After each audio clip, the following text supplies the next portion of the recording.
శ్రీ మహాగణాధిపతయ నమః. ఓం హ్రీం బగళాంబాయ నమః.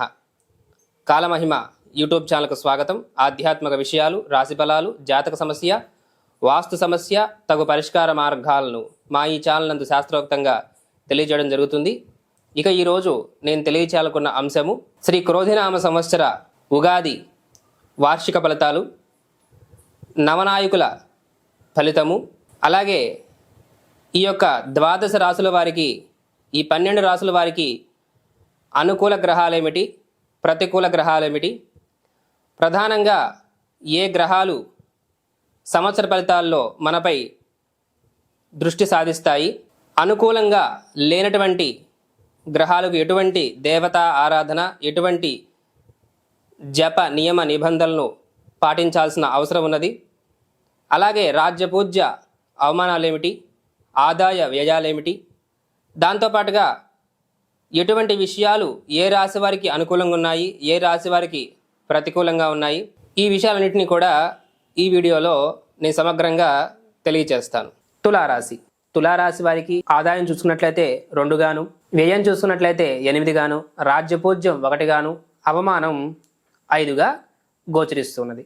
అయితే ఇలా ఎందుకు ఉంది అనేటువంటి విషయాన్ని మనం పరిశీలన చేస్తే, ప్రధానంగా ఈ యొక్క తులారాశి వారికి లేదంటే వార్షిక ఫలితాలు తెలియజేసేటువంటి సందర్భంలో 4 గ్రహాలను దృష్టిలో ఉంచుకొని మనం ఫలితాలను తెలియజేస్తాము. అవి రాహుగ్రహము, కేతుగ్రహము, బృహస్పతి గ్రహము, శని భగవానుడు. ఈ 3 గ్రహాలు, ఈ రాహుకేతువులు, శని భగవానుడు ఈ సంవత్సరం మొత్తము కూడా ఒకే రాశిలో ఉన్నాయి.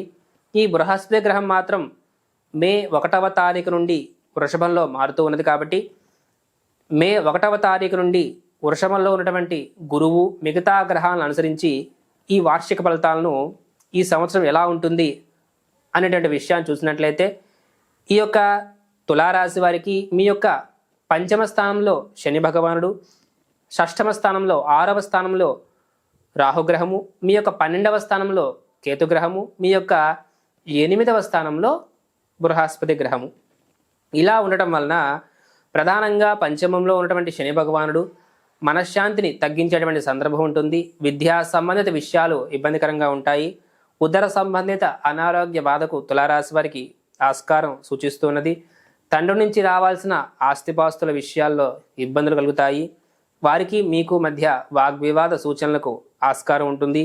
ఆ వైపుగా ఇబ్బందులు ఫేస్ చేయాల్సిన సందర్భాలు అనుకోవచ్చు. విద్యా సంబంధిత విషయాలు విద్యార్థులకు అనుకూలంగా లేవని చెప్పవచ్చు. ఎందుకంటే ఆ యొక్క పంచమంలో ఉన్నటువంటి శని భగవానుడు చపల చిత్తాన్ని కలుగచేయటము, కాన్సన్ట్రేషన్ని తీసేసేటువంటి సందర్భాలు. ఆ షష్టమంలో ఉన్నటువంటి రాహుగ్రహం శుభఫలితాలను ఇస్తుంది. రాహుగ్రహం 6వ స్థానంలో ఉండటం వలన శత్రుమూలక జయం ఉంటుంది అని తెలియచేయవచ్చు. అదొక శుభ పరిణామంగా తెలియచేస్తే ధైర్యం ఉంటుంది. మీకు ఏం వచ్చు, ఏం చేయగలరు, గతంలో మీరు ఏం చేశారో వాటిల్ని మరలా ఆచరణలో పెట్టి లబ్ధి పొందేటువంటి సందర్భాలు ఈ సంవత్సరంలో తులారాశి వారికి ఉంటాయి. ఇక అష్టమంలో ఉన్నటువంటి బృహస్పతి గ్రహం కొంత ఇబ్బందులను కలుగచేసేటువంటి సందర్భం ఉంటుంది. మీరు ఏదైతే పని చేస్తున్నారో అది ఎదుటివారికి, వేరొకరికి తెలియకుండా మీరు జాగ్రత్త వహించాలి.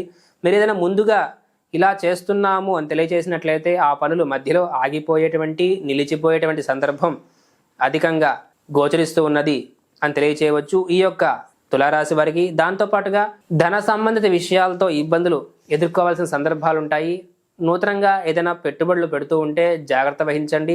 ధన ఆదాయ మార్గాల విషయాల్లో ఇబ్బందులు ఎదుర్కోవాల్సిన సందర్భాలు ఉంటాయి. ఆ విషయాల్లో కూడా ఈ తులారాశి వారు జాగ్రత్త వహించాలి. రావాల్సిన ధనం రావటం కష్టము. కొత్త ధనం ఇన్వెస్ట్ చేసినా కానీ జాగ్రత్తగా చేయాల్సిన సందర్భం ఈ యొక్క తులారాశి వారికి ఈ సంవత్సరంలో ఉంటుంది. దాంతోపాటుగా మీ యొక్క 12వ స్థానంలో ఉన్నటువంటి కేతుగ్రహం వలన చికాకు వాతావరణము అధికమవుతుంది. వైరాగ్య భావనలు పెరుగుతాయి. ఏం జీవితంలే, ఏం చేస్తాం పనులు అనేటువంటి ఒక భావన, లేదంటే ఎంత చేసినా ఇలానే ఉన్నాము అనేటువంటి ఒక భావన, ఇటువంటి వైరాగ్య భావనలు ఈ సంవత్సరంలో ఈ యొక్క తులారాశి వారికి వస్తాయి. వాటిని అధిగమించేటువంటి ప్రయత్నం చేయాలి. విదేశీయాన ప్రయత్నాలు కొంత అనుకూలంగా ఉంటాయి ఈ తులారాశి వారికి. పెద్దల నుండి రావాల్సినటువంటి ఆస్తిపాస్తుల విషయాల్లో ఇబ్బందులు తప్పవు. దాంతోపాటుగా గురువుల యొక్క ఆగ్రహానికి మీరు లోనయ్యేటువంటి సందర్భం ఉంటుంది. జాగ్రత్త వహించండి. గురువులతోటి దాంతోపాటుగా కుటుంబ సంబంధిత నిర్వహణ కార్యాచరణ విషయాలు కూడా కొంత ఇబ్బందికరంగా సాగుతాయి. వివాహ సంబంధిత విషయాలు కూడా అంతంత మాత్రంగా ఉన్నాయి.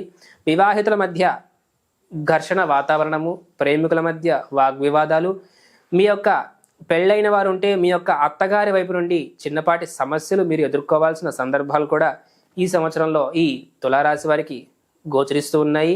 మొత్తం మీద ఈ తులారాశి వారికి కొంత ఇబ్బందికర వాతావరణాలు అధికంగా ఉన్నాయి కాబట్టి జాగ్రత్త వహించాలి. తొందరపాటు నిర్ణయాలు తగదు. మీ పెద్దల గురువుల యొక్క ఆశీర్వచన బలంతో ముందుకు వెళ్ళండి. వారి యొక్క సలహాలను సూచనలు తప్పక పాటించండి. ఈ సంవత్సరంలో ఖచ్చితంగా మీరు దైవ గ్రహ ఆరాధనలో గడపాల్సిన అవసరమైతే ఎంతైనా ఉన్నది. రాహుగ్రహ కేతుగ్రహ అనుగ్రహం కోసంగా సుబ్రహ్మణ్య ఆరాధన ఓం సాం శరవణ భవాయ నమః అనే మంత్రాన్ని జపించండి. దాంతోపాటుగా అష్టమంలో ఉన్నటువంటి గురుగ్రహ అనుగ్రహం కోసంగా దక్షిణామూర్తి, దత్తాత్రేయ, హయగ్రీవ ఇటువంటి గురుదేవత ఆరాధన చేయాల్సిన అవసరమైతే ఎంతైనా ఉంటుంది.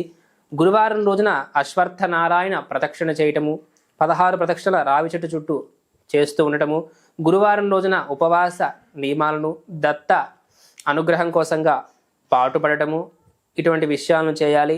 దాంతోపాటుగా ఆంజనేయ ఆరాధన, నృసింహస్వామి ఆరాధన కూడా మీకు ఈ సంవత్సరం అవసరమవుతుంది అని తెలియచేయవచ్చు. ఈ తులారాశి వారికి ఓం సాం శరవణ భవాయ నమః అనే మంత్రము, ఓం ఐం క్లీం బృహస్పతయే నమః అనేటువంటి ఈ మంత్రము, ఓం ఆం ఆంజనేయాయ నమః అనేటువంటి మంత్రాన్ని ఈ సంవత్సరం మీరు జపిస్తూ ఉండండి. నిద్ర లేవగానే మీ యొక్క నిత్యకృత్యాలను నిర్వహించుకున్న తర్వాత ఈ మంత్రాలను జపించి మీ యొక్క రోజుని మొదలు పెట్టడం వలన మీ కష్టానికి అదృష్టం కలిసి వచ్చి తెలియజేసిన ఇబ్బందులు మీ వరకు రాకుండా ఉంటాయి. అయితే అక్టోబర్ నెలలో ఈ యొక్క బృహస్పతి గ్రహం వక్రించడం జరుగుతుంది. ఆ వక్రించిన సందర్భంలో మీకు శుభ ఫలితాలు ఉంటాయి మీ తులారాశి వారికి. కాబట్టి కొంత అక్టోబర్ వరకు మీకు ఏదో విధంగా సమస్యలు తప్పవు అని తెలియచేయవచ్చు. జాగ్రత్త వహించండి. తెలియజేసిన మంత్రాలను జపించి మీ కార్యకలాపాలను ప్రారంభించండి. శుభం జరుగుతుంది.